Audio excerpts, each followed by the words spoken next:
The next issue we're going to discuss is if your screen just displays auxiliary input, which I can recreate that one.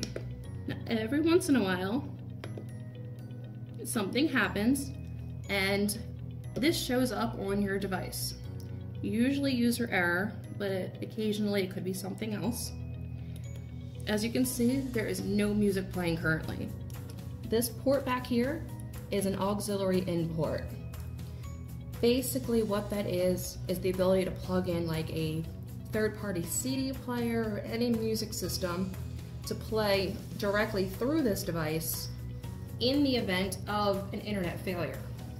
This way you don't have to unplug the radio and plug in a CD player, anything like that. I mean, if you are a restaurant in the middle of a lunch rush, the last thing you want to do is mess around with this. So what it does is give you the option of having that CD player already plugged in. Then you would just go to that settings menu and select auxiliary input. At that point, what would be playing is if I had a CD player connected. If it's selected by mistake, you're not going to get any music. So what we need to do is hit the back button, hit it again, go to category list, go to pop, and select a radio station. Now selecting a preset station at this time would not work. This has to be picked from category list. And then we have music again. Now, the next one could say invalid username. It could say enter SiriusXM credentials, anything regarding SiriusXM credentials.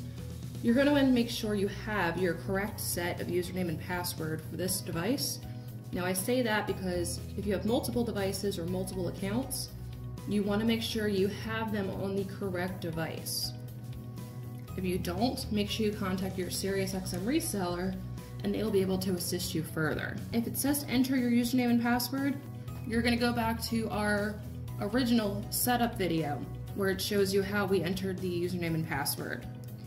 If it says invalid username and password, you have a step to take first. You are going to hit menu until you get back to the main button, the main settings.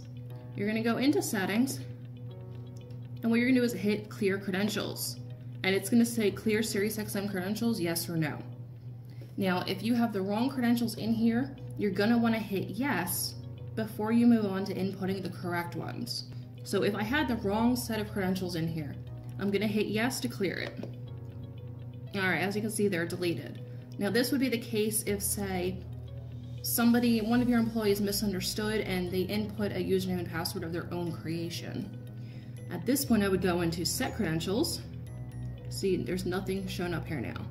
And then I go through the process of inputting it, which I use the knob to scroll through the letters that are provided up here.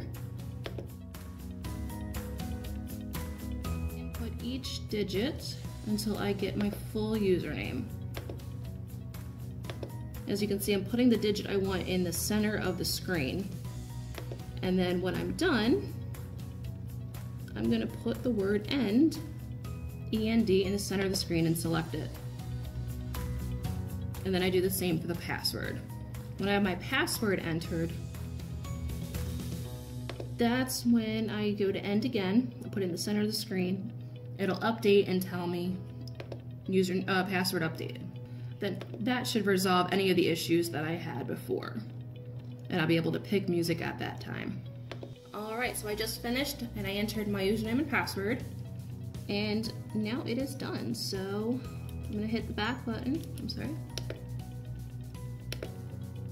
And I'm going to go back to category list. And I'm going to attempt to play a music station. If I have music, that means my issue is resolved. Now that stuttering that you heard when it first turns on, that is perfectly normal, nothing to be concerned about. And that is the basic troubleshooting.